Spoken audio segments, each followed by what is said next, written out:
Revenge is foul and most unnatural murder. Murder most foul. Welcome to the Most Foul Podcast, home to Most Foul Music, Most Foul Chief, and Most Foul Gaming Entertainment. Here is your host, Dr. Pena. Welcome everybody to the first ever Most Foul Podcast. This is the first edition of Most Foul Music. Very, very special episode, man. It's our debut episode, and I couldn't think of a better guest to have on than one of my closest friends, my boy, lead singer, frontman, guitarist, PJ, Mr. Puyan Jack, PJ Bahramian, or Bahramian if you want to be white about it. But we'll get to him in a minute, just to give you guys a little bit of history on what this is and who I am. My name is Don T. Pena. I will be your host. And I started playing music at about the age of 14 years old, like a lot of teenagers. Started playing guitar in a guitar class in junior high school. Met a couple of metalheads down there. They introduced me to bands like Metallica and Slayer and Megadeth.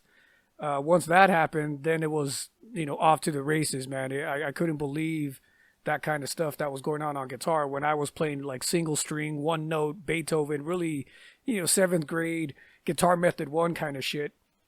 And once I heard Metallica, that was it. That's what got me into music. That's what got me into playing guitar. And I've been studying ever since. As the years went on, formed little garage bands here and there. Nothing ever really took off until I was about 22 years old. And I enrolled in the Musicians Institute, and down there in Hollywood. Now, out there is where I met Mr. PJ Bahramian, and we formed a little band known as Man the Destoyer, which is currently still going. They're Toronto-based now, but we originally formed that down in Hollywood.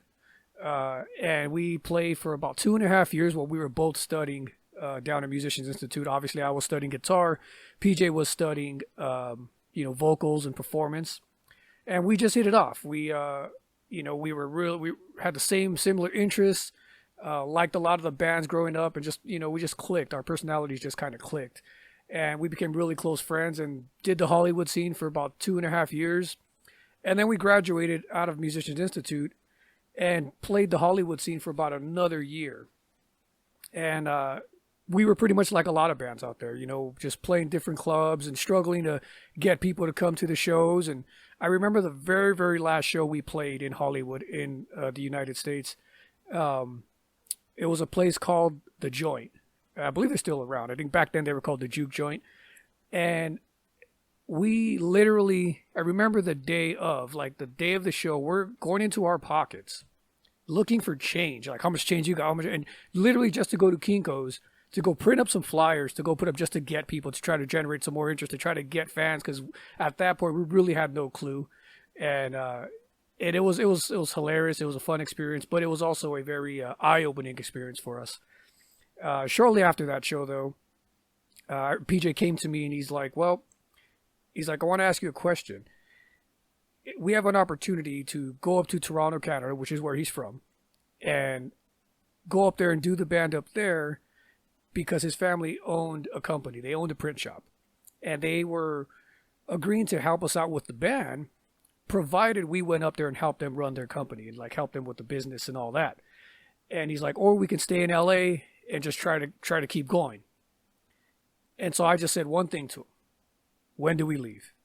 Because at that point, I was 24 years old, maybe 20, going on 25, and as much as that seems weird to leave Los Angeles, to leave the the music capital, entertainment capital of the world, to go to Toronto, Canada, we were just another band. We were just another metal band, another rock band in LA that nobody gave a shit about. So I looked at it like, at least if we go up there, we'll have a little bit of some financial backing, we'll have opportunity, and we'll have more resources. And so that's what we did. And went up there, we formed, we kept Man the Destroyer going. We formed a new group, and I lived up there for 5 years, from 2005 to 2010. And we played a bunch of different shows up there and have a whole history up there, and that's where me and PJ really, really became close. I mean, I consider this man a brother. I consider him family. So without any further ado, ladies and gentlemen, Mr. PJ Bahramian. Don, glad to be on your first podcast, man. Really excited about today. Yeah, man, long time no see. What it's been now, 9 years since we've actually seen each other? 9 years, and listening to that nice story you were telling, that was quite a flashback, my man. That was good going down, strolling down memory lane right there. Oh yeah, well that's what today's going to be all about, man. We're going to talk about the past, the present, and the future of Man the Destroyer, man. It's going to be fun. Again, like I have no fear about telling everybody that this is our first one. So there's going to be some mistakes, there's going to be some goofiness, and I really don't give a fuck. So, but yeah, tell the listeners and the people, give them your perspective, man. Those first years up there in Toronto when we went up there, or even your first years in Hollywood, like, leading up to the formation of Destroyer, leading up to when we met. Well, just like you said, man, it was early times, it was innocent times. We were very naive at that point. We had a lot of good things happen, but at the same time, a lot of bad things were happening. A lot of tough times in the beginning. But going a little bit back to that show that you were talking about, the last joint in Hollywood, that was pretty much what it was in the beginning. Looking for a change in our pockets to print up flyers. Looking for our next meal. It was very hard times, and looking back, it was probably the best choice we made coming to Canada. I just don't see how that could have gone any further. It was really tough times, but of course Canada was a little bit better, not that much better, but it was much better than it was better than what we were, the direction we were headed towards, right? Oh, for sure. I mean, and again, up there, it was just one of those deals where it was just an opportunity and something that we didn't have in LA. None of us come from rich families or backgrounds where, we can afford to just not work for 6 months to a year and go record a freaking album. I mean, who does, right? I know that some people do, but we weren't that fucking lucky. Right. But you were talking about looking for our next meal. And that reminded me of something that I know you'll get a kick out of, and you can tell the people this. Do you remember Dollar Chinese? Oh, definitely. I remember waking up the next morning and checking what was left over and just seeing the grease that was left over from the night before. It was pretty disgusting stuff. The food we were eating back then. It was brutal. To paint the picture for you guys, so where PJ lived, he had a little apartment literally about a block away from Musicians Institute, which is off of Hollywood and Highland. And right in the corner, at the street corner, there was like one of those, what do you call them, like a little strip mall, like mini mall type things. And there was a Chinese food place right in there. And like a hole in the wall fucking Chinese food. And the thing with this place is you'd go in there and you would ask for $1 Chinese. Like, literally it'd be like a cup, like a little small like cup. And you could put whatever you want as much as you could fit in there. And so we'd stack that shit with fucking rice and, beef and broccoli and chicken or whatever the fuck. And we'd have $20 between us and literally order a bunch of fucking cups of that shit. 5-10 cups, go back to PJ's apartment and just fucking devour that stuff. And like PJ said, wake up the next goddamn day, all you see is empty cups with just fucking grease all up on that. Pretty disgusting. I mean, let me say this, man. It's been 15 years of ups and downs. Exactly when we started this thing together 15 years ago, NMI, it's been a roller coaster ride. And if I were to kind of write everything down and go over everything that's been happening to Man the Destroyer, to us, to music, it'll be a whole novel that we could show. But the funny thing is, it's not what everybody thinks. It's not the road of music is not what everybody thinks. It's something that's completely unimaginable, and it takes a life for itself. And as well as I do, we have stories that we could tell, but the stories just didn't end back then. It kept going. Absolutely, and that's what we're here for, man. That's what I want to do. That's what I want to accomplish with this is to tell those stories. Tell the stories that we had together. You can, and I want you to tell the stories that you guys are going through right now over the years, and what the plans are, man. I mean, again, like you heard me speak about my perspective of the past and going to MI and meeting you, and our trip to Toronto, or the move to Toronto rather. But I want the people to get and the listeners to get your perspective and what you thought about that and your feelings about those times and those years. There's so much I want to tell. There's so much I want to share. There's so much stuff that I've experienced over the last 15 years doing Man the Destroyer. It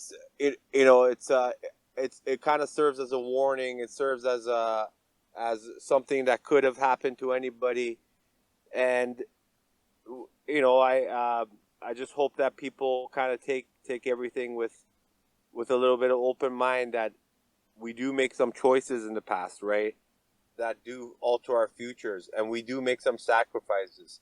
So hopefully after we're done telling these stories, the younger kids could see if this is what they want for themselves, right?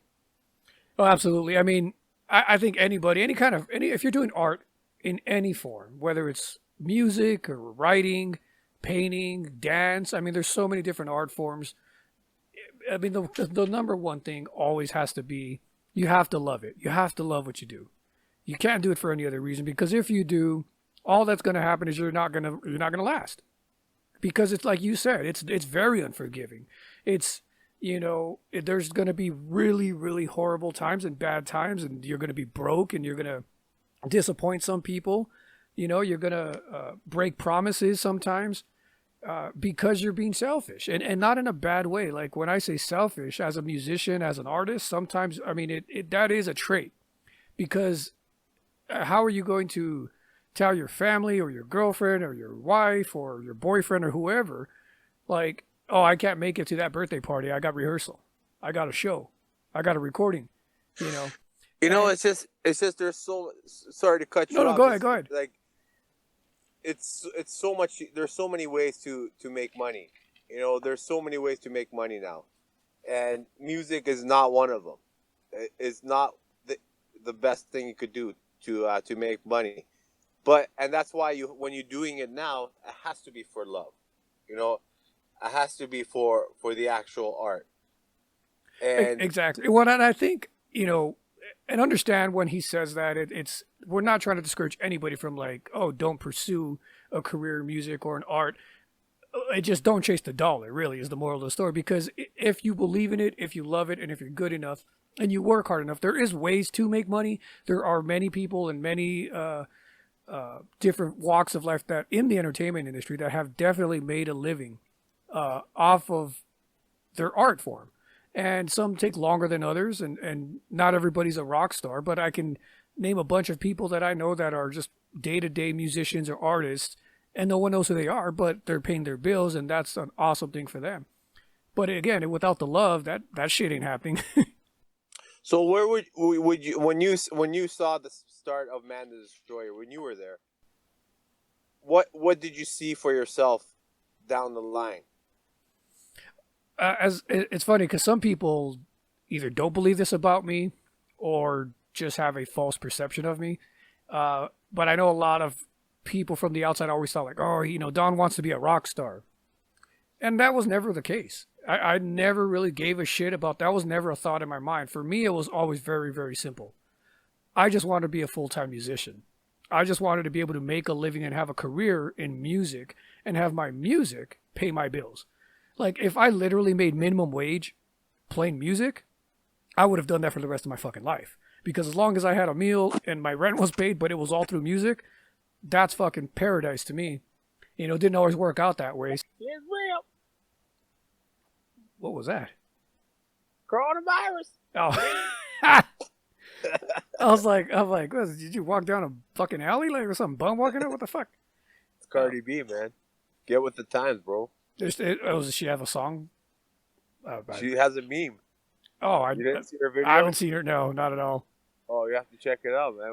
That's fucking funny. I was like, what? Yeah, See, I've been out of it, man. But sorry. Cardi B's raising awareness to coronavirus, and Oh. you don't know shit. Oh, Jesus Christ. We're in trouble if she's the ambassador for that. She's the first one that warned America before Donald Trump. Donald Trump was watching her. There was another girl. There was another YouTube person. I don't know her name, but she was similar to that. She was one of what they call influencers. But she had a YouTube channel. She was talking and reporting on the coronavirus and showing videos and shit. Like a month before, and even when I thought it was bullshit. So, Man, I don't drink no Corona, no Heineken, no anything. I'm Bud Light. Bud Light all the way. Oh man, I don't know why that sounds like a cross between some hillbilly from the South and a Middle Eastern guy. Man, I don't get no Corona. I ain't gonna drink that shit. All right, going back to you were talking about the song, man. Yeah. So what when you think back to when you first were writing the lyrics to that, was there a certain event that happened, or what did you what was the inspiration for the lyrics? Because I can tell the story of where I came up with the riff, but I want the people to know where the lyrics came from. The lyrics, well, it was definitely it's about destruction of ourselves. Man has a destructive nature, and at that time, I was really concerned about how we act towards ourselves, not just to everybody else, but towards ourselves. We seem to be more destructive towards ourselves than anybody else when we're given the chance. So, we're always destroying something, aren't we? Pretty much. I mean, it's I think it's one of those things that it's not to be a downer here, but there's a lot of great things that we do as mankind and as a country and as people. But that's what pop music is for, man. Fucking metal is about truth, and metal is about honesty. So I think that was one thing that we always wanted to touch on, is we wanted to talk about things that other people didn't or ignored. And like sometimes shit isn't always happy, shiny rainbows, man. Let's talk about war. Let's talk about racism. Let's talk about hatred and poverty and hunger. Like those things matter. And that's why when we were writing Man, I think that was one of the things that I really loved about the theme and really the direction of what we were going back then. Because it was like, I fucking think about this stuff all the time. I see the news. There's stuff that I don't agree with or get upset about. So what better way than to write about it? And that was, I think that song to this day is very, very relevant. It has a lot of kind of in a very scary way, like, valid points. And it's 15 years later? Yep, that's exactly how it is. It's the words in that song have more relevancy now than ever.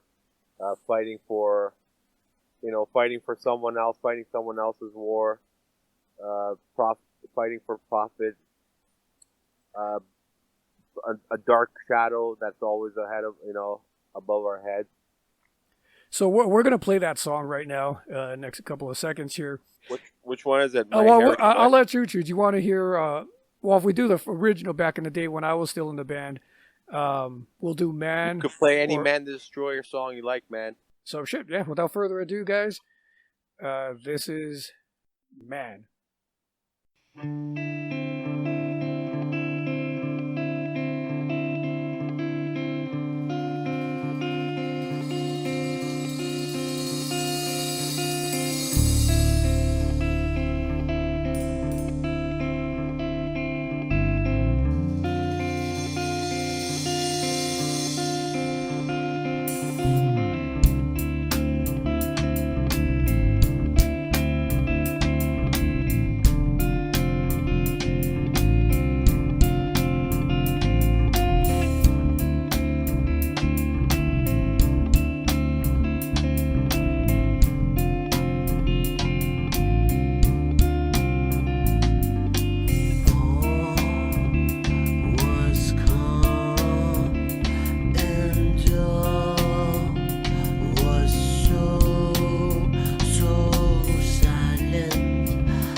Still love that riff of that song. You know, not too many people know, but that song was a song about love and devotion and commitment I'm sure it was. and honesty Honesty for sure. and relations. Shit, gotta love them minor 7 chords. That was my first attempt at throwing jazz into metal. The only jazz chord I knew at the time, minor 7 chord. Cool. That was pretty good. So that was off of our EP, which was in 2007, 8, I believe. Yes. Right, and then we redid it in our full length album in 2009. Yeah, and I actually pulled. Yeah, that was off the demo. I should have pulled the. That was album off one. the demo, yeah. But it's a good picture to show what it first sounded like, right? That was the original sound we had. That is how that does take a good picture of how we were at the time. You know, it was very live, very raw, but still had that power to it. Oh, absolutely. I mean, it's still and you know, one of the cool things I always liked about your writing. You know, now granted, like in PGB the first time, he's not a guitarist. Like, you know, he's a singer first and a guitarist second. I'm the best but at everything, pretty much.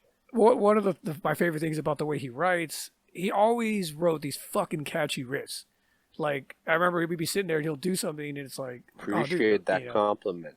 That's like, you know, it might be almost like an AC/DC style where it might be like only 2 or 3 chords, but it was catchy as fuck. And I was like, all right, I could do something with that. And, you know, so we'd bounce ideas off each other and then, you know, it ended up becoming whatever fucking song we decided to go with. But, yeah, like that was kind of the same thing with Man. I remember he had a couple of good, you know, just riffs and that main riff, that like that sound. I was like, fuck, you know, 2 guitars behind that, some good distortion. That's beefy as fuck. And, you know, that was one of the things I always appreciated about the way you wrote. Well, that I always appreciate that. I always look for that. I do look for something that the audience can move to, can bounce to. You know, that's especially during the main chorus. It is always preferred to have the audience moving with your riff as opposed to just standing there and you're just playing something. You know, it gives it more of that connection. You know, it's funny. I think that was kind of what worked with us and our style of music writing together, because again, I am very much the opposite of that, in the sense that, like, being the lead, quote unquote, lead guitarist or whatever, and just like really, I mean, that's pretty much all I was a guitarist. I mean, I sang backup, but more out of necessity than, you know, trying to be a singer. And it was first heard you when I first heard you play this song, because I remember I brought you a CD. You played it. You listened to it right in front of me, and it was in one of the music classes. And you took out your guitar, you hooked it up to an amp, and you played it back to me. But the way I heard you play, it was the way I wanted to play it, but I couldn't because I'm not a guitar player. So the way you played it back to me after hearing me play it, it was what I wanted to hear originally, myself play, but I couldn't be able to. So that right there, I kind of right away I knew that that like this guy knows the sound that I'm looking for, without me really being able to show it to him. He kind of he gets the idea, right? Yeah, for sure. And what I was getting at too is, like, I think as we progressed, and me specifically, like personally, as I started getting into other technical stuff, it's very hard for a guitar player to pull back on certain things. Like, you know, when we're riffing and we're like, oh, I want to throw this in, I want to throw that in, and it's very easy to fucking riff and like just go into some crazy technical shit and forget the groove of a song, and forget, you know. So I think that was one of the cool things that worked with us and with early Destoyer. And even leading into the full-length album, is being able to kind of bounce that balance off each other. Like, you come up with like a cool rhythmic pattern, a good catchy riff, and then I'd come in and you put in, some technical riffs, or vice versa. I might have some crazy technical ass riff. You're like, oh, that's fucking badass, but let's pull back on this, or that. And I'm like, and part of me be like, oh, fuck that up, but that's, it's cool. And then I'd hear it back and I'm like, fuck, he's right. It sounds better that way. And so we didn't do that. I mean, there was some of that, but we really didn't do too much of that. Exactly. Because it was a pretty good mixture right from the beginning. There was not too much need for anyone to. I guess that's what the main thing was, that we were allowing each other to kind of experiment musically, right? Yeah, it was weird. Like, and I tell people that, like, it, you hear all these horror stories with bands, and especially when it's two people writing, like all these fucking, and it's like, yeah, we never had that. It was just, maybe it was just because we got lucky and we kind of had the same idea of whatever it was we were writing, like, and come like, oh fuck, that was cool, yeah, that was cool, whatever, like, and keeping in mind what the other one's doing, because again, for me, I would consciously write something, and like my first reaction would be like, I'm gonna put all this crazy techno shit into it, but then I would like, no, like that's not gonna fit. And I would remember our writing style, like kind of what we were doing and everything. It's like, and it would kind of mold into what it was. But yeah, it's never had that, never kind of had that issue. So that's why I always laughed at when I hear these horror stories from fucking bands and shit. But you know what it is, bro? I think it comes down to respect. I think it comes down to a lot of people, egos and respect. And I think for me and you, it was just always like, that never was a thing. We always respected each other. And I think we just, as long as we knew, okay, that was the forefront, it never was an issue. But I think it also, being at MI was helped out even more, because it was kind of everybody was kind of grouped up, and it was kind of a competition between the bands that were formed there, or between the groups that were formed there, and you kind of gravitated towards personalities that you got along with, right? Oh, absolutely, so, yeah. I mean, like being at MI kind of like put everything into motion, because you were in a environment that was very highly competitive. You had to kind of get together with people you trusted to be able to get ahead. And at the same time, we were in Hollywood fighting it out with, not physically, but I mean, like, fighting it out for stage time with other bands across Hollywood Boulevard, right? So we kind of had to rely on the bands that, like the people that we band up with, we kind of formed bands with. We had to kind of rely on each other. So there had to be a friendship there.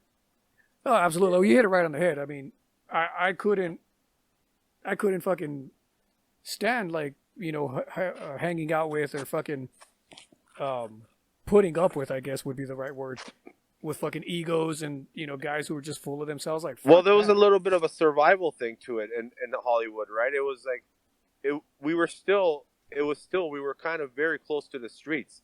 Like, we weren't forming in our mother and father's basements. We literally formed on the streets of Hollywood, right? Oh, yeah. Like, we literally formed on Hollywood and Highland.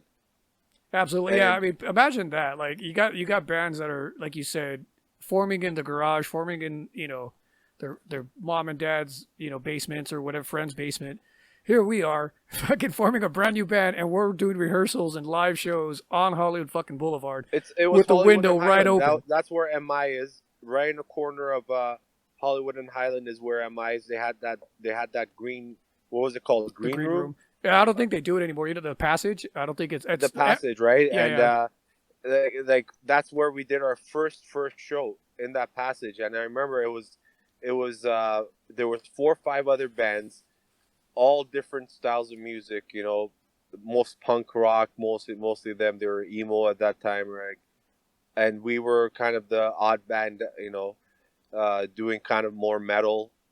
And it was a competition, right? It was competition for stage time, because we were competing to see who would play the next weekend and who would play the next weekend. And it was always competition. And we were trying to, whenever we were trying to play Whiskeys, or we were trying to play the Cats Club, or it was always competition, because they wanted to give the band that had the most draws, right? They didn't want to give the stage time to just anybody. So you had to compete for people that were interested in going shows back then. and that's what it Absolutely. was. That's the environment that we were formed under. Exactly. And I mean, we literally cut our teeth in Hollywood, and it's funny, and being now like kind of being a promoter and doing shows, putting shows together. Like it's funny. I look back at those years, like how little we knew, because I don't blame certain clubs and all that. Like obviously you want any band that's playing, they should be able to draw, like they should be able to bring people, but at the same time, a lot of bands just don't know how to do it, and at the time, for us, I we were just concerned about learning our craft and like putting our band together and putting the sound together, and then everything else kind of came after. But it's still the same thing out there in Hollywood, and it's still pay to play. It's still a lot of the clubs aren't there anymore. Like I think the Cat Club's gone. What was that? The Knitting Factory's gone. oh, really? Wow.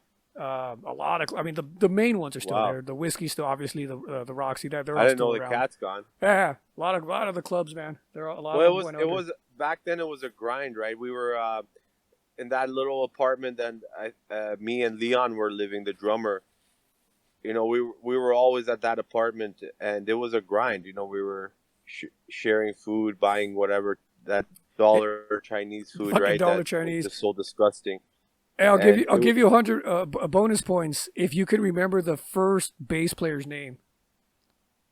Man That Destroyed. Justin, right? Was it Justin? I'm Yeah, like, it that was was a legitimate Justin, question because I could not for the life of me remember. I remember Yeah, it was John, it John was Wheatley. Justin Fields, I think. Like that fucking kid was funny. He played with us for like a month. We went on fucking like spring or like Christmas vacation for 2 weeks. Come back and the fucking guy I'm not sure his disappeared off last the. name was Fields. Yeah, I don't remember. Yeah, Justin. I know Justin it's just. something, I don't yeah. remember his last name. Not that matters, but Yeah. it was just funny because Yeah, man, literally it was, come back from break and he he was just another kid disappeared from off the street, face of right? the earth. Was he? Well, he was another kid off like that, like he was like from MI, but he was like also like all the time he was in that on the street, like just hanging out. He didn't have he had a little tiny apartment, like little room, and he was 24 hours on the street like playing bass, and he was our bass player, right? Yeah, dude, he was a cool kid, just weird. I mean, again, it just kind of disappeared without like anything. Nobody heard any. Just like, so I don't know if he went back home or wherever he lived. I don't know. A where he lot was of from. people from back then disappeared. I haven't seen or haven't heard of, right? Like, what's Leon's last name, right? Do you remember Leon? I remember Leon. I don't remember his last name though. I know. Well, I know. Was it Sphinx? Or Sphinx? That's a boxer. Oh, was it? No, that guy was a championship boxer, man. You're thinking of the wrong dude. You sure it wasn't Sphinx? I'm pretty sure it wasn't Spinks. It wasn't Leon Spinks. It was, no, but I know he was from Chico, and he moved back. As far as I know, he moved back up north in Northern California.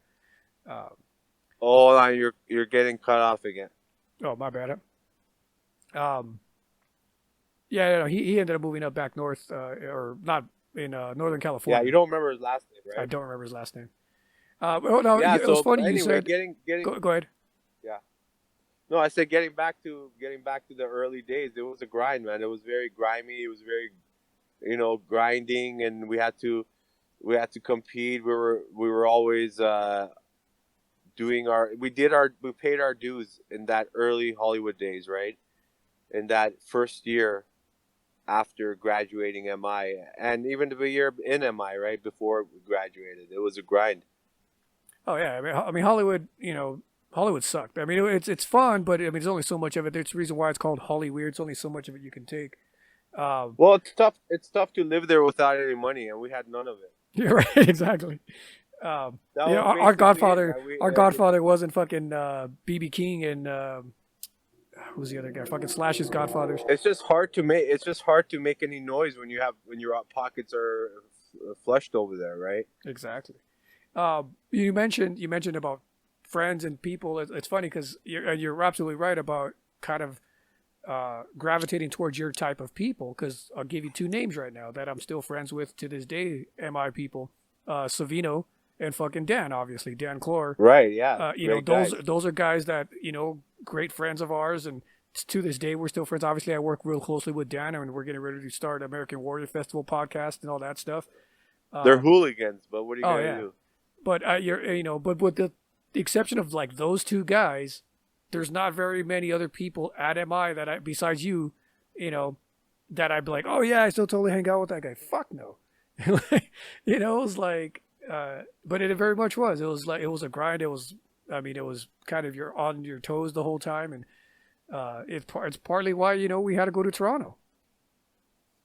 So speaking of which, let's fast forward over there and let's talk about, well, I'll give people real quick. The reason why I left, or am not in Manchester anymore is literally for obvious reasons. I'm from the United States. PJ's a Canadian Toronto kid. And after 5 years of me being up in there in Toronto, my visa just ran out and I could no longer stay in the country. So it was basically, I had no choice. It's very hard to try to stay in a band and keep it going when you're in another country and you're not a fucking rock star, or you're not rich. So unfortunately I had to leave the band. And, we had to deport him. He was he was committing crime. They literally deported him. Being a wild man. And we're like, dude, take that American stuff down south. It was fucking funny. So I left. Destoyer went forward. Obviously, I formed Murder Most Foul years later, and then so I want kind of PJ to take it from there a bit and kind of move into the current, I guess, state of Destoyer, and we'll kind of go from there. So what you guys been up to? Obviously, I know you guys recorded the next album. Where did you guys record that? It was Insana, is that what it's called? Is that the name of the album? Or was that the song? Insana was, Indulge. Indulge, I'm sorry. Indulge we did in 2013, was it? 2014, sorry. And now we're working on our next one. We were hoping to release it now, but because of the current situation, we decided, of course, to wait off a couple of months and let everything settle down. But we hope that it's a kind of evolution on our sound. It's a lot more musical, a lot more melodic, and as always, we try to keep the lyrics very cheesy and corny as possible, so we could sell. But yeah, I mean, it is. I like to think it's an evolution in our music. It's just I like musical. it. I definitely like. I heard it. I was listening to him throughout the week. Definitely a bit of a different departure from some of the early songs. But I definitely like what it the kind of the direction it's a. I don't want to say experimentation, but I mean I guess you could say that. Well, to be honest with you, but the reason for that, we did it ourselves. And we had more time to work on it, right? Whereas other albums, we kind of had to not rush to it, but we were more of a limited time with studio time and everything. Yeah. Well, this one we took our. Go ahead. It was for. You guys took your time with it.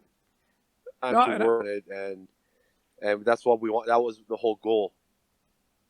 Yeah, it always sucks when you're trying to record some shit. It always sucks when you try to record some shit and you're like thinking about, fuck, how long have we been in the studio? 2 hours already, and you're thinking about the the hourly rate and all that. Like, it fucking sucks. It's a lot easier, but unfortunately don't always have the luxury of being able to record your own stuff on your own time. But it definitely makes it a lot more fun and a lot more relaxed. Well, it's two different worlds, right? There's two different worlds, right? There's the kind you go into a studio and you hammer out what you've written and worked on hard, right? And it comes and you kind of leave it up to the producer, and it's in the hands of the producer. And then there's the world that you're kind of doing it by yourself, producing it by yourself, editing all that stuff by yourself, and it's of course it's going to be more to your liking, right? But sometimes you kind of sometimes it's harder to kind of be doing it by yourself because you don't know when to stop. So you kind of overwork it. You kind of keep going. So what you're telling us is cutoff point is. So what you're telling us is you're going to be Axl Rose #2 and fucking wait 15 years to release an album. Well, I'm not saying it's going to take that long, but it will be like 2032 when right. When our next album is going to come out. So it's going to be called Chinese Democracy. It's going to be called Grandpa's China Democracy. Right. Fucking, And that's a reference to the Axl Rose's Chinese Democracy album. Fucking I'm 10 not was it 10, 15 fucking years. And it was a good album, but it wasn't it was a good album, but it wasn't no goddamn 15-year wait of a good album. I mean, it was just like a good. It's like man, really. Axl Rose is the man, bro. There's nothing he could do.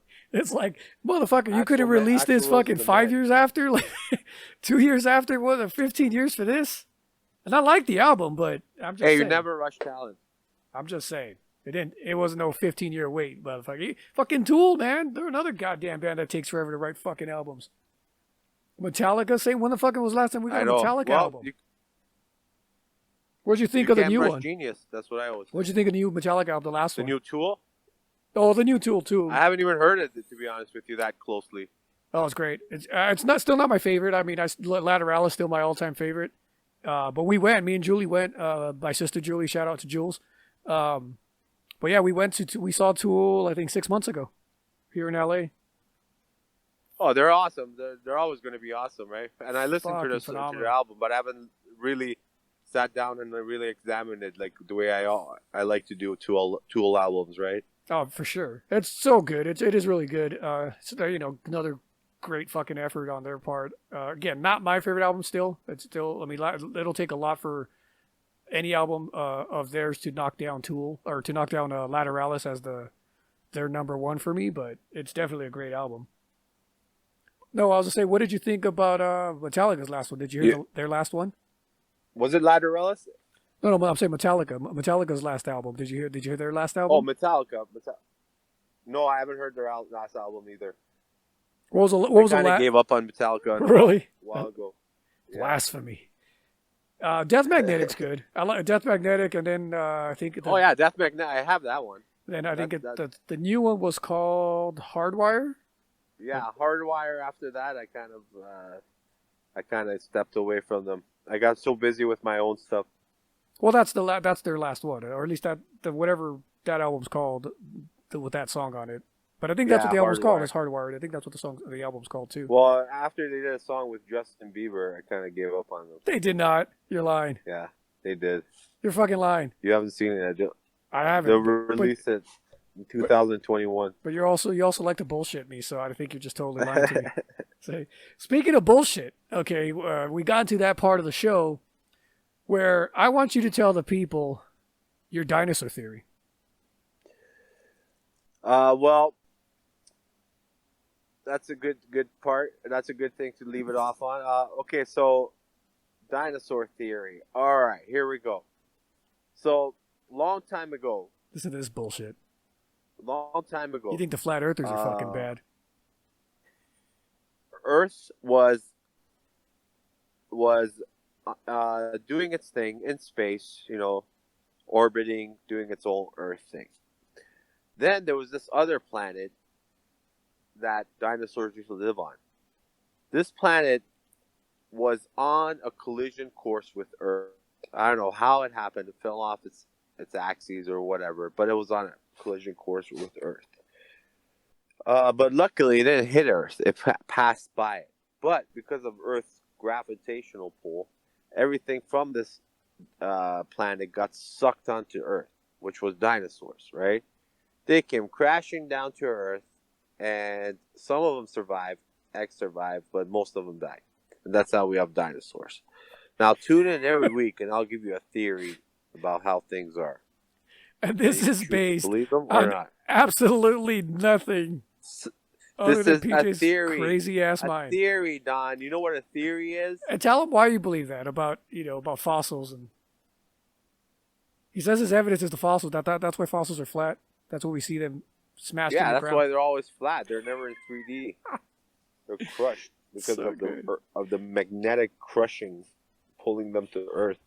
Don, man, you gotta open up your eyes, bro. You're sleeping, bro. I'm not woke enough. And I hope this podcast teaches you a thing or two about life, because I'm here to educate you. So y'all thought it was flat earthers and moon landings were the conspiracy. Nah, man. Dinosaurs got flattened to Earth. That's why all the fossils are flat. Forget about all the theories you ever heard. Flat Earth, round Earth, whatever the hell you want. Forget all that. Get ready to hear about my theories. Exactly. And So Don's going to be asking questions, and I'll just be answering. At the end of each segment, you ask a question about a theory, and I'll answer it. So today I had to teach you about the dinosaurs. that's Now next will be something else. That's your history lesson on dinosaurs, boys and girls. So we're gonna go into another song here, and this is let's see, what do I got here? Let's go to in the spirit of fucking falling dinosaurs, let's go to Falling Skies. The bones are never all together, man. Some survive, of course. This is gonna be Falling Skies. New music, debut music by Man the Destroyer.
All right, that was Falling Skies by Man the Destroyer.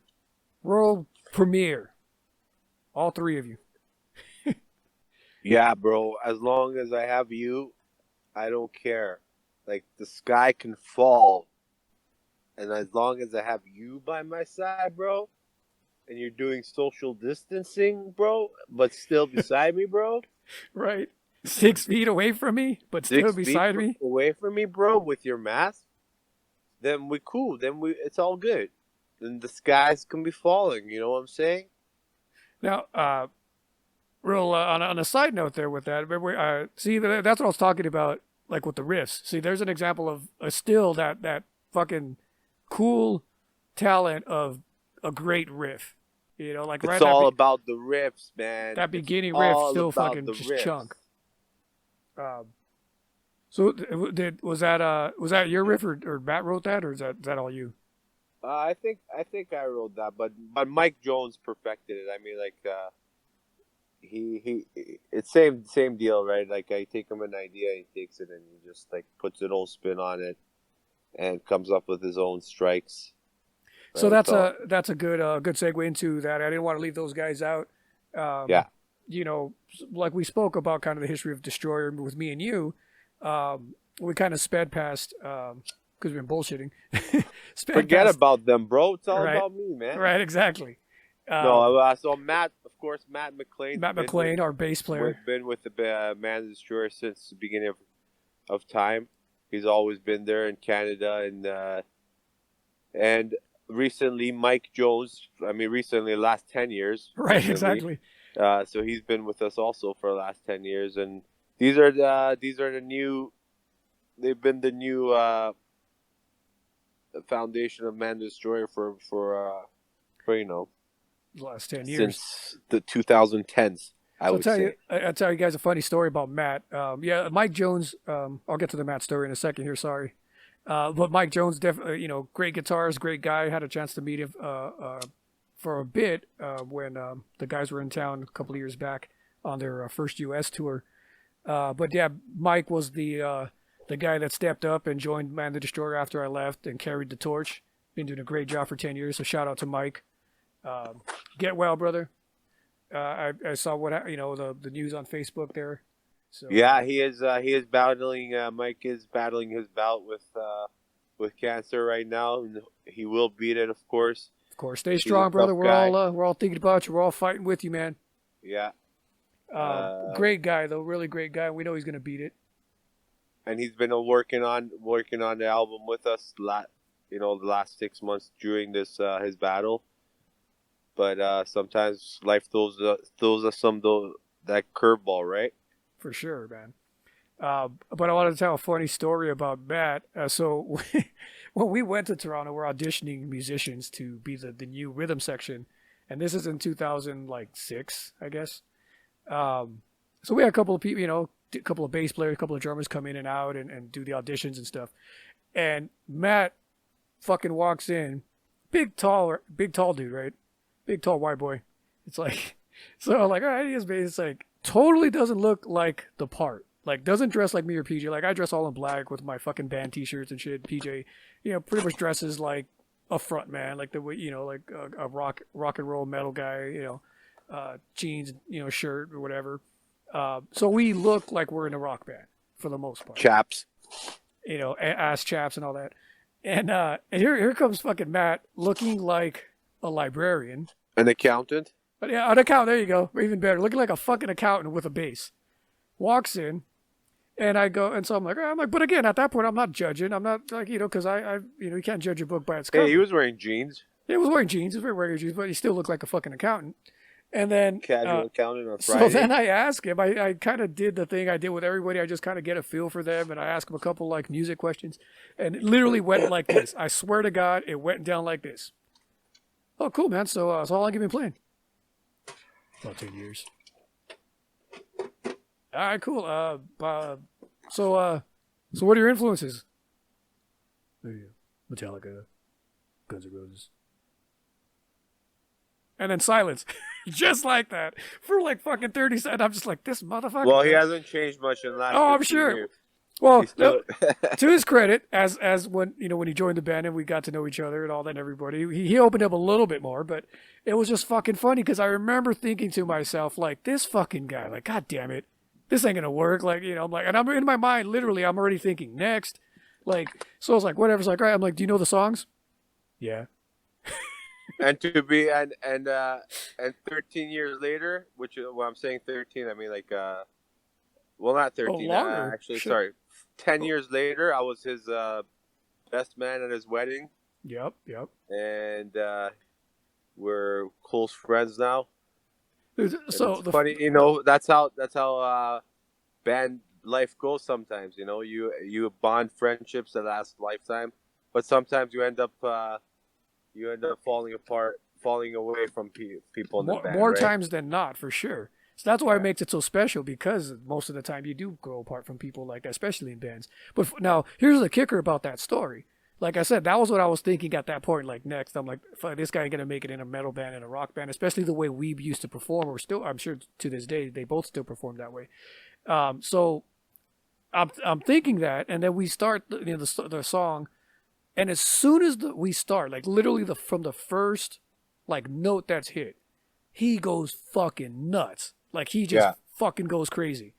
And it was just he's a always been like that, right? complete fucking turnaround. Like from the accountant, like real like 1, 2, 3 word fucking answers, like, you know. And then as soon as we started playing, he's just as animated, just as fucking nuts as we are, just performing. And I remember then, like literally after that, I look in the corner of my eye, I'm seeing him perform as we're playing, and I'm like, yep, that's the fucking guy. Like it was such a funny thing and a funny story where I'm like, cool, he can say 2 words if that's what he wants me, but the motherfucker brings it, and like you said, to this day still brings it. So fucking shout out to Matt, man. I remember that's a fucking funny story. He's a true backbone of Man, sure, definitely. Yeah, man, that bass line that Matt laid down for Man, I always enjoyed. I remember recording that, listening to it back. I was really impressed. I'm like, that's a fucking bass player, because that was one thing I was always, I don't want to say not good at, but probably not my strongest suit. Is I can play, obviously I can play bass, you know, as a guitarist and all that, but a lead guitarist playing bass is not the same as a bassist. You know, absolutely. Like a bassist will definitely dedicate his time to listening to the chords and the structure, and like, okay, I'm not just gonna follow the guitar. I'm just like, and that would be my tendency too. Like I'd probably want to write some fucked up bass line, like, you know, like, oh, let me do this cool technical shit. And natural bass players, or people who, like, I know Matt was a guitarist and then went into bass, but they fall into that role really, really well when they dive into it and they start listening for those cool, like, backing kind of beats and like you said, the backbone. So I know for Man, when you listen to Man, like, you can definitely hear it. Oh, totally. He had no he was limitless when it came to his creativity on the bass. He would always he still always comes up with bass lines that the average bass player wouldn't think of, and he's very creative. So you know, one thing I tripped out on over the years viewing it from here back in LA with what you guys are doing is his vocals, man. Like I mean, his backup vocals definitely he's been doing really a lot of stepped backup up. vocals. Definitely, he's been picking that up. We work a lot together on the vocals, especially the last album. Yeah, you know, like I said, he's not afraid to try different stuff. And yep. So I left. Kind of going back to our story here. So I left in 2010. Like you said, fucking, I got deported. I got deported out of Toronto. What the hell are you doing over there? Yep. They found out you don't belong here. What are you doing over there? What are you opening up some food and shit? Was it lunchtime? Maybe I am, maybe I'm not. All I hear is it's 4:20 here. Probably. It was 4:20 all for fucking 30 days last month. So maybe it's 2:00, but it's going to be 4:20 soon. So, yeah, fucking. So I left in 2010 because Canada got tired of me and they deported me. Right. But then we started doing the album, the self-titled album, and you were coming back here for your parts, flying to Toronto and between there. So we were still able to make it work for a bit. Yeah. And that was definitely an experience. I mean, that was fun. Trying, that week. What did I do? It was 2 weeks up there, right? I spent the first week rehearsing and going over shit, and then the final week we just did the recordings. And I was always disappointed that I couldn't be there for post production, but it is what it is. I was very happy with the album. I thought it came out really good. We did. The songs on there definitely is one of my still to this day is my favorites from anything we've written. You guys still keep in touch with that producer? What was his name? Yeah, because Foley, he was yeah. the one. We still keep in touch with him. Yeah, he's very big into Bollywood music. Oh, really? That's the Bollywood scene. He's a huge producer in that, and yeah, he's a gifted guy, talented guy, hardworking, and great years, right? So, although we didn't go back and work with him afterwards because we started doing everything ourselves, we would still love to have done something with them in the future, after that. But hey, you never know. We may still do something with them yet. Yeah, shout out to Vikas. What's the name of his studio? At that time, it was Coley Studios, or Fat Labs. Fat Labs. And now I think it's still under Fat Labs, but I heard he was doing another studio under Coley Studios. So not sure, but yeah, Fat Lab Studios. There you go. Shout out to Vikas, Toronto producer, really good producer. I like a lot of the keyboard stuff and the piano stuff he laid over a lot of the tracks. That real subtle, like you kind of barely notice it. Yeah, definitely. So, I'm touching on that. Going forward with that. You guys toured. This is cool. You guys had a U.S. tour in what was that? 2014. Yeah, 2013, 2014, something like that, right? We did the tour. Yep. So let's talk about that experience, because one of the coolest things about that is you guys got to fucking tour and open for Blaze Bayley. That's right. Formerly the man himself of Iron Maiden in the 90s. King of metal. And, amazing vocalist. Obviously like that old school, like Iron Maiden type, fucking metal. But I know we've talked about it before, and we've talked about it off audio or whatever, off microphone. Jesus Christ. What are you doing? Whatever you're doing, moving away from the mic. That shit's loud. I'm not doing anything. Maybe it's just catching some static or something. Or just moving I around. hear it too. Can you hear me now? Yeah, no, I got you. Okay. So, is this still but coming? No, it's gone now. Whatever it was. So I know we've talked about it, like kind of off, the show, in private, that not everything is kind of what it, seems to be to the outside public. So, I wanted you to comment on that. Just talk about the tour. Talk about how it came about and everything you guys went through. Well, first of all, let me say that touring is by far one of my biggest goals ever when I started. Like, I just wanted to tour. And to me, doing a tour was probably the most important thing that we could have done. And in many ways it was. But at the same time, it's a very eye-opener to reality. The tour for us was kind of a bittersweet because there was a lot of hard times on that tour for us.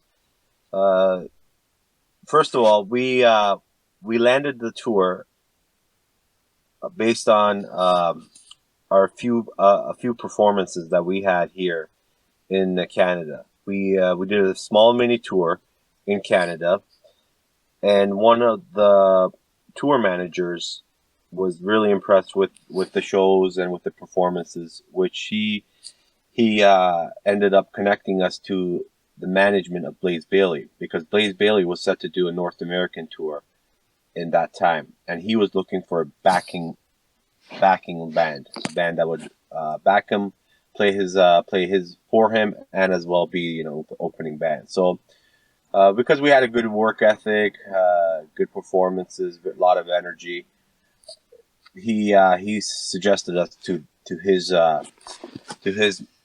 touring manager, and one thing that to another, we were signed up to do a band tour with him as his backup band and as an opening band. So the deal was that we would do 2 sets a night. One, our set, Man the Destroyer, and take a 15 to 20 minute rest, come back and do a Blaze Bayley set.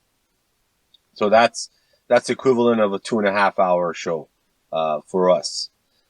So for us, it was a great opportunity, lots of exposure. possibly make some good money. So we thought nothing of it. We said, let's do this. This is exactly what we've been waiting for. Let's do it. So we signed on. We met Blaze in Boston. That was New England. That's where we were supposed to start off the tour. So Blaze came down, and we were supposed to have the funniest thing. We were supposed to have a road manager also meet up with us that time. We were supposed to have I remember you told me we were that. supposed to have a roadie, a tour manager, and a driver all meet us there to accommodate us and accompany us on the road, and none of them showed up. It was just typical Blaze. fucking musicians and shit. That's fucking. It wasn't even anybody. It wasn't even any musicians or anything. It turned out that the tour manager that was responsible for Blaze hadn't set anything up. Oh wow. They although it was in the contract that these guys were being provided, he just didn't provide any of it. So what had to happen is we had to take on those roles. We had to be a driver for the van. We had to be the road manager. We had to be the roadies. Everything pretty much, right? So we like automatically from day one, you're thinking, like, oh, it's a pretty good deal. Like we get to tour Blaze Bayley. It's a great opportunity. We're doing like this two-set thing. And then day one, star status. Yeah, we're gonna arrive. They're like badass, like it's a great deal for him. He gives a young band an opportunity, and then he's has a backup band. Well, he had nothing to do with it, right? He was also just to show up as an artist and do his show. So he had nothing to do with the actual bookings and stuff. No, that's what I'm saying. I think for Blaze, I mean, he's thinking like, what a great deal for him too, because he gets this local band to kind of come in and he does that all the time, right? Yeah. He hires local bands to do it, and it might make sense because it's not. It makes more financial sense for him to hire a local band than to have to fly his own band. But now he does that. Now he flies his own band here, but at that time, 6 years ago, this wasn't the case. He was hiring, and that was his first U.S. tour, right? That was his first U.S. tour, solo. Solo, solo, not US with tour. Maiden or anything else. Yeah, he done U.S. tours with Wolfstein. Wolfsbane and Iron Maiden. Wolfsbane, yeah, sorry. And so go ahead. So day one, you're already like, oh god damn it. Day one was we were at the hotel, and we were supposed to meet him in the lobby, which we did, and that's when we were waiting for people, and they never showed up. So we started getting on the phone, a couple of hours talking to whoever we could, and it wasn't happening. So we had to kind of right there either go forward or just say go home, right? Which we decided to go forward. So nobody wanted to go home after that. Yeah, exactly. So what we did have is a list of hotels that we were booked in, and list of venues that we were performing at, and that's it. So I took the list. I said, all right. Our guitar player at the time, which was our second guitar player, Rick Slester, he took the wheel. He was our driver. Because he's from the States, he's living in the States, so he knows those back door. He did a few tours there, so he took the wheel, and we kind of did everything else, right? And we head on. We went on. We did our first show in New England, and in a venue right across Gillette Stadium. Nice. And pretty good show, pretty good turnout. Both pre-Blaze and after he came, so Man the Destroyer got to play to a good crowd as well. A lot of Blaze fans, a lot of Maiden fans. It was a great show. Collected the fee and everything, and went to our hotel. Next day, we went to do another show. I can't remember. It was a city right next to it, but anyway, at the end of this show, the owner didn't want to pay us because this show didn't have a good payout. So we had to collect money at the end of every night, because if we didn't, we would have had to pay for hotels ourselves, so we would have lost money. So that night, what ended up happening is we had to end up staying in the office of the owner till 2-3 o'clock at night, and not leaving until we got our paid. So I remember this story. I remember you telling me this years ago. This is a hilarious story. So I mean, I'm sure it sucked for you guys at the time of, but I remember you telling me about yeah, it. because this was all new to us, right? We didn't know what was happening. So we just decided, you know what? We're not going to leave until we get paid, because something tells me that if we leave here, we're not going to get paid. So we ended up staying there, right? Until he finally ended up paying us. And on to the next. And right there, I think I kind of made the realization that not everything was going to be smooth. There was going to be nights that was not going to be fun, and I was right. As nights went on, clubs and venues were getting more difficult and more difficult to deal with. You know, you deal with different personalities. A lot of them were not looking to pay, whether they had a good night or a bad night. It was just the way that they were doing. We all caught a major flu one by one. Oh wow! All of us got sick because it was just I guess a virus going around. So we were all badly sick, crossing through town from town to town. Hotels we were staying at were just, some of them the tour agent had booked were just like, it was beneath a 1-star. There was like roaches everywhere. Then you would show up to a city, Chicago, for example, and everything would be beautiful. You would be in a nice hotel, great treatment. So it's like every town was different, right? But it was a rude awakening. A lot of venues didn't want to pay. All right, we're back. Sorry about the weird little technical difficulty there. So go ahead and continue. We had a bit of a issue there. Man, this is some straight up bullshit. You know what it was? It was my fault because I hit the save button and it fucked everything up. So I'm not gonna do that again. Yeah, man. So go ahead. So yeah. So anyway, a lot of nights we had to make the guy pay up. You know, a lot of nights it went smoothly, and it's just a roller coaster, right? Touring is a roller coaster. That's all I could say. It's definitely a test of will, right? It's very hard. It's just hard. It's just one of the hardest things you could do, and especially when you're a band starting out with no support. For sure. Like, and I think go ahead. Yeah, go ahead. No, I think what people don't understand is, touring and like you said, dealing with different personalities, different, club owners and all that. Like, in one sense, especially being a promoter, a concert organizer type of thing with Dan Clore and Strength in Numbers Entertainment. Shout out to Dan. It's one thing. Like, I understand from one aspect, venue owners and club owners, like, they need to make money. They need to pay bills. They need to pay the rent for the building. However, what people don't understand with a lot of these clubs, they've failed in so many ways over the last, I'd say, 20 years, since the mid-90s, because they went from actually being legitimate clubs that actually promoted bands and the arts and music. They like this whole pay-to-play bullshit that we know is out there.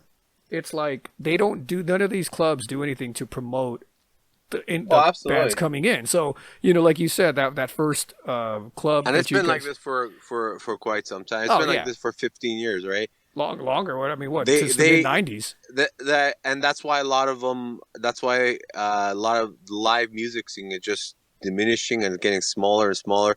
Here in Toronto, there's so many clubs that have closed up. So many clubs that when you were here, we were playing at them, and they're gone.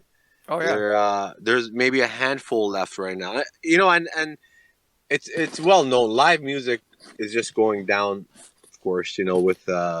With everything else going on. But when we were on that tour, it was pretty much the tail end of that whole live music scene, the touring scene. I know there's bands touring right now, but back then there was a lot of bands touring. Oh yeah. And we were actually seeing on our route. We were seeing Anvil, which is another Canadian band. Anvil. Their van was driving ahead of us on the whole route. Oh, that's hilarious. Yeah, and we would keep running into them through on gas stations, and they were like a couple hours ahead of us on some route, right? That's funny. And there were so many bands. What's that? Shout out to Anvil. Yeah, shout out to Anvil. Seriously. Quick, cool little side note for the people listening. We actually shared a rehearsal studio with a couple of those members in the early days of Man the Destroyer, in Toronto. That's right. That's right. When I first got there in 2005. Yeah, Anvil is a Canadian band that's been around since the 80s. They're legends here. I forget what that studio was called, but yeah, one of our first Soundwave. Soundwave. And actually, the demo. That's where Day of Grey was. The Day of Grey EP was recorded right there at Soundwave in the same studio that Anvil. A couple of their members. There wasn't the whole band, but a couple of their members would rehearse there because they were friends with that producer, that owner guy. It's a strange guy. And they were doing. I'm pretty sure they were going through the same crap as us, right? When that whole time period, there were a lot of Canadian bands touring in the States, and there were a lot of them that were having trouble getting paid. Like that was a major thing. They would play a venue, and the club would just tell them, no, we don't have enough money, and it's whether they could be convincing enough, right, to get their money on that night. What we did was we implemented after the first 3-4 nights. Because we didn't have any road manager or anything. So I just said, you know what? Unless we get paid before, we're not going to go on, right? We're not going to play. And that was kind of something that we had to do, or else 100% we would have gotten paid a few nights in a row. So it wasn't that easy on the finances side. It's not like you just go there, somebody just puts the money in your account and it's all done. You literally have to become a collecting agent right on the spot. Oh, I'm sure. And again, I think one of the worst parts is these clubs. I mean, it's so shady because it's, again, they're like, oh, the house didn't make money. It's like, well, that's not what we agreed upon. You hired a touring band, and they know that shit. Like, again, because we deal with bands, and but when we deal with bands, and if we book like a national act, we know what we're paying them. We have our lawyers. It's like, here's the agreement, here's the contract, this is what we can pay you. And when that is irregardless of how the show does, that's when we're doing national acts. When we work with national acts, we would do stuff like that. Now it's different if it's local bands and all that. We might have a different agreement with them based on their draw or whatever. But even that, like, that's always discussed. So a lot of these fucking club owners, man, like, that definitely is some shady shit that I'm. It's also the touring agent too. Yeah. That booked all the shows and put all the money in his pocket, like the advances in his pocket, and just said, "Okay, you're on your own," right? He had a lot to do with it too. Oh, so he had the money ahead of time and just because he has to get advances from every venue that books, right? Oh, wow. What happens is they put a down payment, and he got all the down payment, right? And of course, he bought plane tickets for Blaze and sent him in advance too. So we pretty much had to become had to live everything on the spot, right, and collect as we played. That's collect wild. The remainder. So some fucking scumbag out there just pocketed the fucking money. Exactly. Yeah, he booked the venues, which is not like a big deal. You could you could book it yourself if you want. He booked the venues. He bought a plane ticket for Blaze. He connected us, which through our booking touring manager, and he just pocketed all the advance, and that's it. And he was done with. That's fucking right. And then we had to pretty much we had to learn how to operate a tour on the spot, right? How all the hotel bookings work, how the riders work. But we adapted. That's we did well. We collected. We didn't lose any money. We made money. We came up with ways to make sure we got paid, and we even provided some nights security for ourselves. Some nights the venues didn't have security, and it was packed. In just some weird nights like that, and we had to do our own security, for example, in some crazy bar down in Oklahoma or something like that, right? Oh yeah. So it was great. It was an experience, you know. It was backbreaking.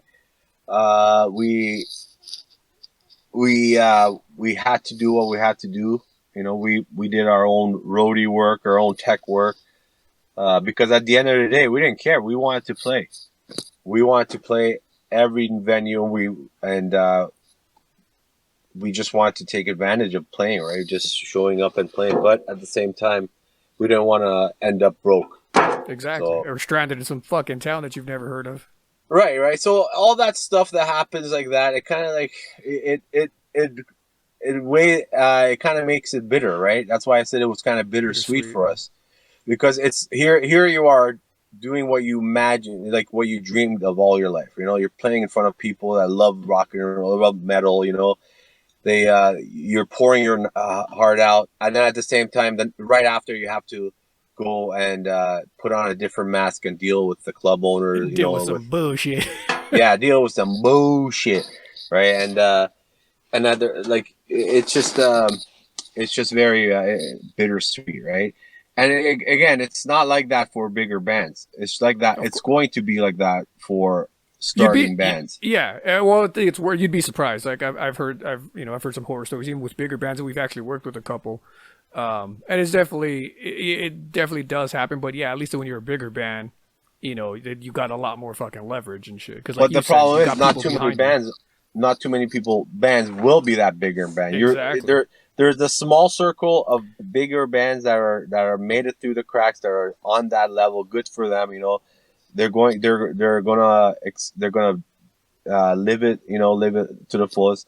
But then there's a huge circle of smaller bands that are going to be touring, and they're going to be working their asses off. Like this touring for us was probably the biggest, the hardest jobs of all our lives that we ever had to do, any of our lives, right? It was labor, it was emotional, it was financial, it was like it was just everything, right? We dealt with everything. Yeah. And on top of that, we all ended up getting sick and passing forward because you're all traveling together. You're cooped up in this little ass van. In a van down by the river. Yeah, but that's pretty much it for the tour things. Like it was shitty, and I loved it, but it was shitty. I hated it. You hated and loved it at the same time? That's it, man. I seriously did. You know, at times I hated it. I couldn't stand it, and then at times it's like, and that's the thing. It's like, how could you do something over and over if you have such mixed feelings about it, right? Well, and I think, like anything else, like you were talking about those bigger bands, and I think, you know, bands that get the opportunity to continue to do it, it's like anything else. I'm sure it gets easier, it gets better because you start to understand the pitfalls and try to avoid them. So, you know, the more you do it, the easier it gets. But like you said, man, most of us don't get the opportunity to do it that many times. So, you know, a lucky few.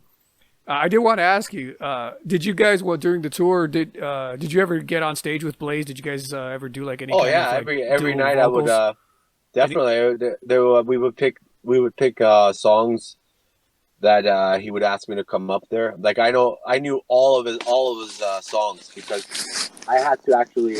The funny thing is, I had to practice his whole set with the band, right? For the band, yeah. I remember you telling me that. So I had to learn all of his songs. That's how I actually became a bigger fan, because I actually got to sit down and really learn all his material, right? And absolutely, he would say, "Okay, PJ, come up tonight and do Killing Machine with me." I would go and do Killing Machine with him. The next night he would be like, "Okay, come do the chorus of this with me at the end of the song." And every time he would introduce me, he would say, you know, give shout outs to the band. Blaze was an amazing guy, you know.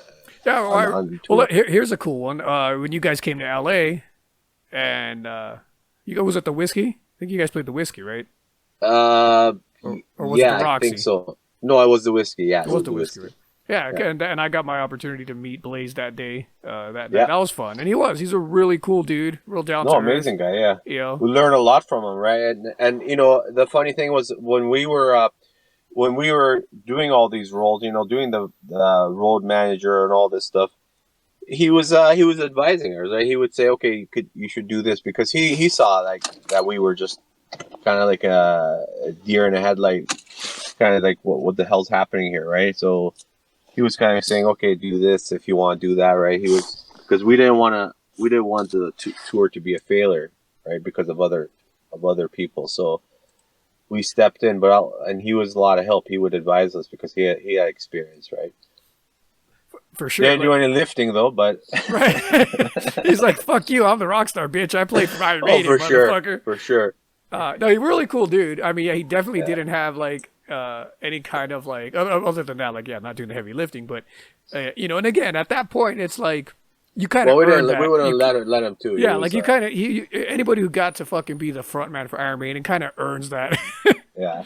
But we did the roadie work, everything like that.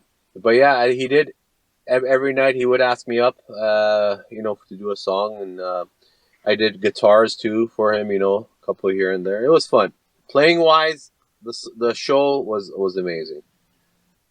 Well, I mean, shout out to you guys, man. I mean, it's an amazing accomplishment to be an independent band. And then have, like, you think you're going to opportunities one thing, and you're like, hell yeah, we're going to play, open up and be the backing band for this international, rock star, guy who played for Iron Maiden and all that, was the front man. And then you get there, and day one, all this bullshit starts to happen. All of a sudden, now you're the booking agent, now you're the tour, you're the roadies, now you're the touring manager. Like, you're like, what the fuck? Because it's different. Yeah. And there's probably people like, well, bands do that all the time, but it's different when you know you're doing that. It's different when you're expecting. When you're expecting, when you know, okay, we're putting our little mini tour together, and you've done all the legwork, and you know what to expect. It's way different when all of a sudden you wake up the next day and you're like, oh, here's all the shit that you totally didn't expect to be doing today. Absolutely, you have to learn fast, right? Shout out to fucking you guys and you appreciate it for fucking getting through that shit, man. What was that tour? Like, it was a month and a half. It was pretty long. It was about a month. Yeah, it was a bit over a month. Yeah. It was our first one, and first one's always the hardest. And we're glad. I'm kind of glad it went like that, because looking back at it now, it just taught me so much, right? It taught me so much, and at the time, it kind of it brought down my expectations a little bit, and that helped too, of course, knowing what it was. Yeah. Talking about experience and knowledge, I want to go to a bit of a blast from the past, and we were talking about this like off camera or off microphone earlier. A lot of people don't know, during the MI days, during the Hollywood days, when we were going to school, and it was hilarious because I had forgot about this till you mentioned it. You, young man, used to be a Hollywood star for, what was it, for Arab TV?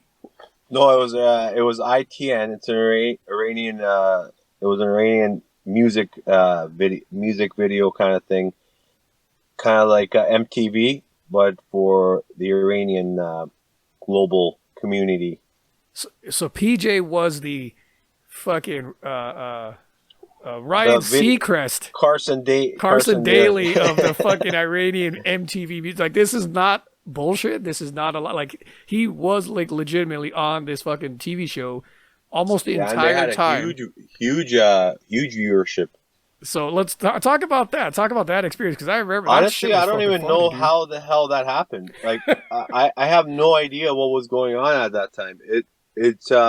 I was delivering something to this. I'm not making this up. I was delivering something to that building, to that office, on behalf of someone.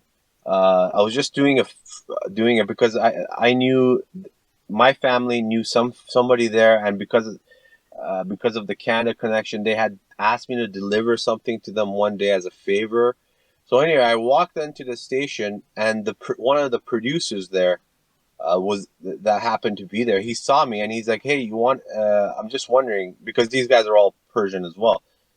They started talking to me, and he's like, do you wanna go on TV, right? Because he found out I was in a band and all that stuff. And he's like, do you want to go on TV and promote your band? I'm like, well, my band, it's great, but I don't know if it's meant for this kind of right. demographic. He's like, no, go and do it. We'll see. But what he was trying to do was trying to get me to go on camera to see, I guess, how I react. And I didn't care. I was like, sure, I'll go and just plug my band, right? So they put me next to this girl, and she was the host, and she started talking to me, right? Then right after, because they were saying this is a Canadian Iranian with his band, and it was kind of that angle they were trying to show to the audience, right? But right after that, the producer asked me if I want a job, being a video jockey on one of their shows, like being a co-host with that girl. So up to this day, I don't even know why or how or what happened. And I said, sure. Next thing I knew, every Saturday I was there. I had an hour program with my co-host there, and we would just have a show playing videos. People would call in and request videos of the Iranian musical nature, and we would play for them, and we would crack jokes, do all that stuff. And I did that for a year. Do you remember like an episode, like a setup for an episode, or like a person would call in and you'd set up the request? Do you remember any of that stuff? Yeah, I remember. First of all, they would call in and ask for a certain artist. I knew the artist, but I had no idea what they were talking about, because I have my knowledge of Persian music is not that vast, right? Even though I am Persian, but I know some stars, some famous stars. And, well, that'd be like me. That'd be like me fucking somebody asked me about mariachi fucking music. I know. And shit. It's like, exactly. I'm Mexican, but I don't fucking listen to it. You know something about, but you don't. So they would call, and I would just pretend like I knew what they were talking about, and I would write it down. And I don't write it either. I don't write the language, and I would just be pretending to write stuff down. Meanwhile, the producer in the back would be writing it down, right? And this network had a huge viewership, up to the point where in a couple of months right after I started doing that, people would stop me in the gas station and in the restaurants if they knew, and living at LA, they had a huge Iranian population then. So give us a pitch. Give us somebody calls in. Give us something that you said on TV, like for one of these videos or whatever. Well, in Persian. In Persian. Yeah. Give me the like cameras on you. Fucking, they're like, so caller calls in, asks for the request. Cameras on you, and then you got to go. Let's hear it.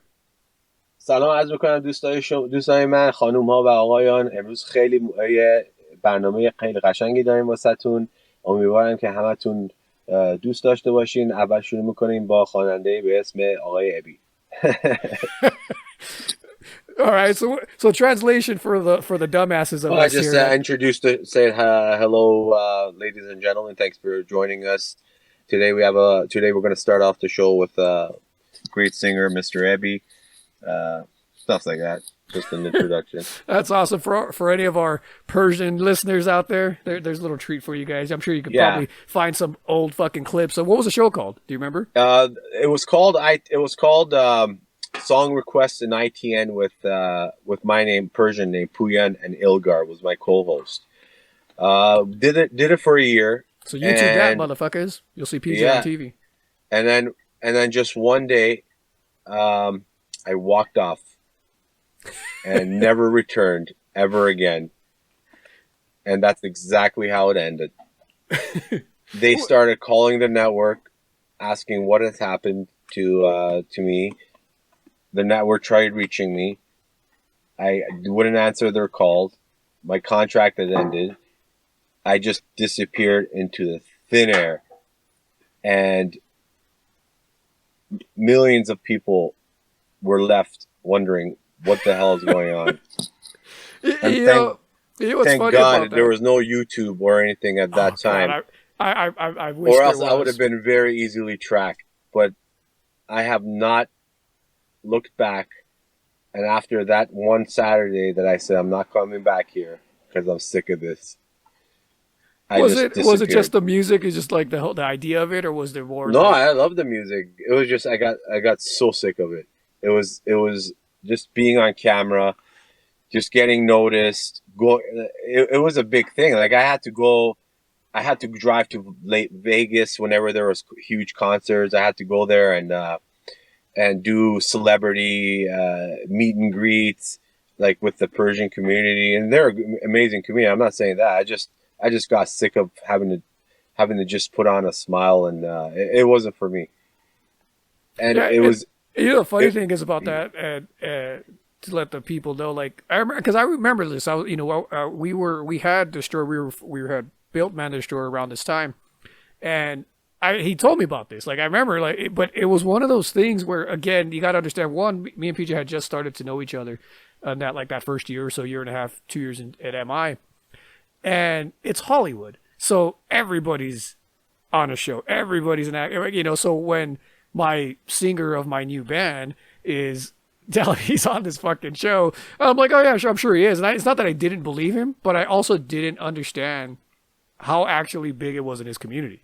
It was just like, oh yeah, cool. Like, and I it's didn't even understand at the time. I had no idea, like until a few months had passed, and I was like internet people from back home were calling my mom here in Canada, and they were like, we saw your, it was just so it's so big that funny. it was getting it had got blown up to a very huge, and I enjoyed it for a time. You would go you were we were always getting comp here, comp there. I was always like I was treated like a star and everything, and who doesn't like that, right? But I kind of outgrew me really fast. Like I couldn't stand it after a very short time, and I don't know really why. I just couldn't do it anymore. That's hilarious. That's so wild. That's like you would have thought that if we were a little more fucking self-aware, we could, we would have spin that to our advantage for the goddamn band, like somehow. It's like it's so weird the way just like things happen and shit works out. But I remember you talking about that in the show and all that. And there's And another. and also sorry, and also it's the thing about this whole entertainment business is there's a lot of people in there that are not really unsavory people, right? They're kind of unsavory. There's a lot of people in there that you don't want to associate with on a day-to-day basis. It's Oh, for just the sure. entertainment business. It's they're not your usual coworkers. Oh, for sure. Yeah. Especially in Hollywood, man. I remember I used to tell you that's why I'd go home on the weekends because there's only so much of Hollywood I can take from Monday through Friday. There's some vampires, right? There's some vampires that are just in there, Oh, for just sure. ready to suck your energy, suck You, your lifeline. you mentioned that there wasn't YouTube, or at least it wasn't as popular, as big as it is now, and all that back then. Um, and it sucks because there would be two things that, so we could have clips of, and they might be on YouTube. You might find some clips. I don't know. Maybe I'll look it up later. There isn't. There is nothing, Really? That's amazing. and I'm really happy about it. I'm not, because that's just comedy. And the other thing that I missed that I wish we had that we can totally play is pre-MI, before you came to MI, your early days of music. You know what I'm talking about. Now you're going back. Now you're going back to old school, right? Fucking PJ Ecstasy. PJ Ecstasy, it is. Yeah. Tell everybody about that a little bit. So before going to MI, this is even before Man the Destroyer. I was actually started my career here doing house music with vocals and performances. So at that time, house music and trance and raves were everything here.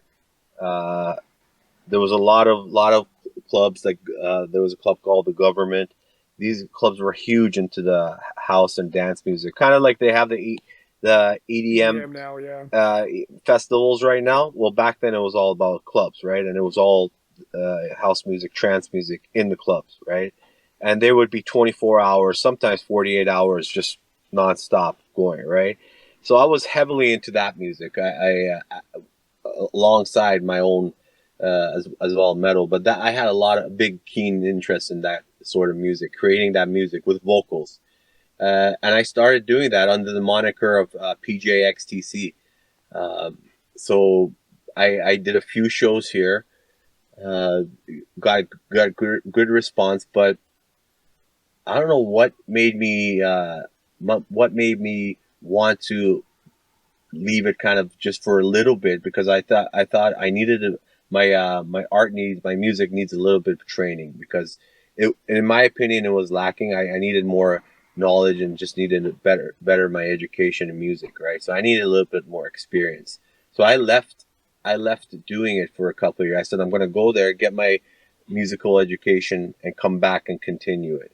And when I went to MI, I just kind of forgot about that project for a long time, and just left it and just continued working on Man Destroyer. But yeah, before going to MI, I was making music here under the moniker PJXTC, and it had a little bit of a good following in Toronto, very local.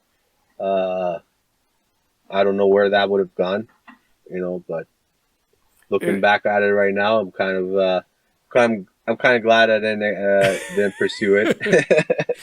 Especially because Man Destroyer would have never happened. It's funny, like, just to put it into a little bit of context, like, I think a lot of artists kind of do that. They might start a certain style, a certain genre, and then kind of grow out of it and find their real sound. Case in point, fucking Pantera. A lot of people forget Pantera was a glam metal band.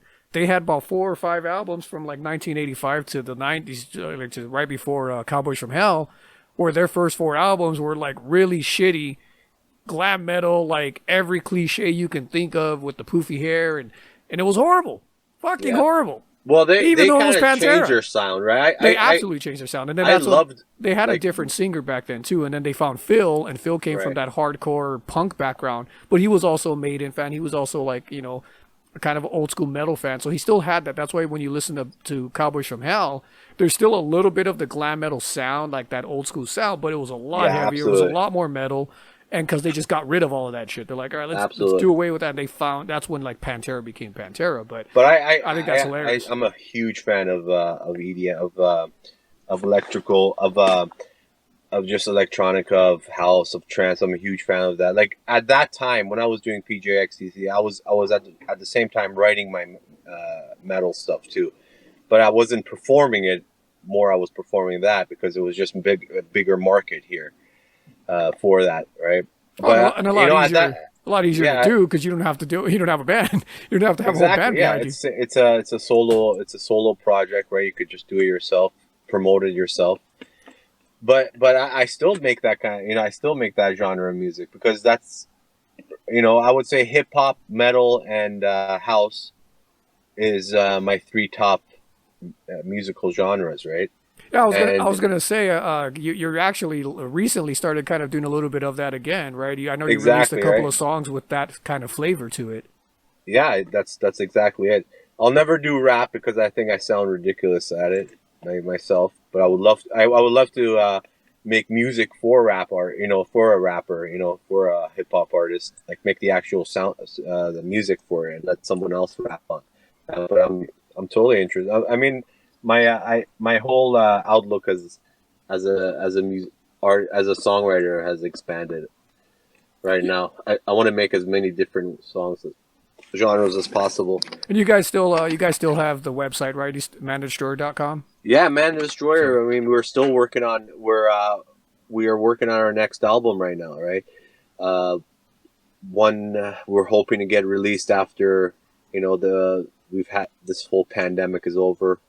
And we're able to get out back to our lives again, right? Oh, for sure. So for people wondering, you can go to ManDestroyer.com, check out any of their music, what they're doing currently. It's actually is it .ca? No, it's just not even. It's we don't even use the website. We just use our Facebook. Oh, Facebook. Okay. So what is the Facebook? Just Man the Destroyer. Yeah. So go on, Facebook, Man the Destroyer. And then PJ, I'm sure he has links to his own stuff there, the solo stuff we were talking about that he recently released. Oh yeah, definitely. So also on that note of current events, I understand you guys with your lovely wife Larissa. Shout out to Larissa. You guys got a music school. Yeah, we've been giving back to the community, but definitely by trying to share our knowledge. We did open a music school here locally, one that we're hoping to expand into an online more, so we can access more students on a broader, on a wider range. But yeah, we right now Vocal School of Vaughn is proud and pumping. So when did that start? How'd that come started about 5 years ago. We had a couple of people ask us if we were going to give vocal instruction, so we came up with the idea of putting together a school. And what is it called again? Vocal School of Vaughn. Vocal School of Vaughn. And that's in the Toronto area, right? Yeah. Right down the street from our house, actually. Nice. That's always good. Just a little drive down the street. Yeah, exactly, man. Just to my next goal is to open a studio, so we could start recording other artists. Actually, a professional studio aside from the school. Yeah, so for those that don't know, Larissa is actually a really, really good singer. I guess you would call it like lounge or jazz vocalist, amazing vocalist in that style. Yeah, she's actually my inspiration for continuing, because she was the one that persuaded me to go to MI for when I was interested in getting the education for it and getting trained formally as a musician, right? And she was the one that kind of persuaded me to enroll there. Yeah, funny story. So when I went to Toronto, now keep in mind, like me and PJ met in, I guess 2003 or something like that. When we were going to MI, did 2 years at MI, so it's 2005. We make the decision to go to Toronto. So we've known each other for about 2 years, 2.5 years at that point. Been in a band together, seen each other almost every day, rehearsals, all that bullshit, right? We're bandmates. We're friends. And going up to Toronto, like it's different, when you're living with someone and roommates and all that, and that, so that for us, at least luckily, kind of made us, I think, closer and a stronger bond, because we were friends prior to that, but we became closer. So, but day one, I get to Toronto when I flew up there. And again, this is after knowing PJ for about 2.5 years and being in a band together. And so he picks me up from the airport. He's like, do you want to rest, whatever? I'm like, no, I'm good. We get something. He's like, all right, cool. He's like, yeah, we'll go back to the apartment, just go ahead and change, and then we got to meet Larissa at some club or whatever. So I'm thinking we're just like meeting her up to have dinner or whatever and hang out. And then as we're going, he's like, and I don't know if I asked him or just came up in conversation. It's like, I go, so where are we going? He's like, oh, it's like some jazz club or whatever to go watch Larissa perform. And I'm like, perform? Keep in mind, I've known this motherfucker for 2.5 years, and not once did either he mention or it ever came up, or that I just never realized that Larissa, who at the time was his fiance, is a singer. Yeah. So, and I'm just like, and I'm thinking like, maybe it's a karaoke thing, and whatever, cool, and even part of me probably in the back of my mind is like, oh, she's doing one of those, like my boyfriend's, a singer in a band, and now like I'm gonna do this karaoke thing, right? We get to the club, and it's total like jazz club setting, real nice place, and then she starts singing. I'm like, what the fuck? Like completely blown away, like holy shit. Like, when the fuck did this happen? Because like, and I knew Larissa, like I'd met her a couple of times. She's much better singer than me, that by far. Even though I wouldn't tell her that. Right, well, she knows it now. Yeah. And it was so funny because again, like I obviously again going back to what I said earlier, you start to know people a lot more and better as when you're living with them. But I did know Larissa, like I'd met her a handful of times in the 2.5 years when she would come to visit in the States. So it wasn't like she was a stranger to me, but again, it was so weird that like you're sitting there all of a sudden she starts singing and I had no fucking clue. And so that was funny. That was a really a cool thing. And then fast forward to years later, whatever it is, 10 years later, and you guys are opening a vocal school together. That's awesome. Yeah, it's funny how things go, right? From one thing to another. Because I think I even remember asking him, like, why the fuck didn't you go to MI? like, why are you over here? You should have went with them. Like, shit, you would have been fucking huge at fucking MI. Yeah, but she had another career at the time too, right? So things worked out for both. Now we're here again. So I was looking for a pause. So yeah, I gotta go back and my turn to be with the kid. Oh yeah. So did you want to continue it later or what? So awesome, man. I think that's one hell of a story. I think we've done, I think probably almost 2 hours now. So I think we'll wrap it up here. And just want to say thank you for coming on and being on my first show. Oh man, it was fun, buddy. It was fun. The first one of many, and I'm sure we'll have you. I'm going to have you on again many times. Definitely, bud. But any last thoughts you want to share with everybody? Let everybody again know where to find you guys. What you guys are currently up to with Man the Destroyer. Yeah, look for the next album dropping soon after after the world has kind of regained its normal mode a little bit, and we'll be keeping it up on our Facebook, Man the Destroyer, also Instagram, same thing, YouTube, all under Man the Destroyer, all one word. And hopefully I'll be back here again with Don talking, because we got so many stories we want to go over, a lot of fun stuff, and hopefully some information in there for you to use if you're a younger band looking for information on how things really will go out there. That's it. For sure. Once again, thank you guys. Thank you, PJ of Man the Destroyer. My pleasure, man. My brother from another mother. Thank you for everybody listening. This was the first episode of Most Foul Music. Thank you. See you guys next time.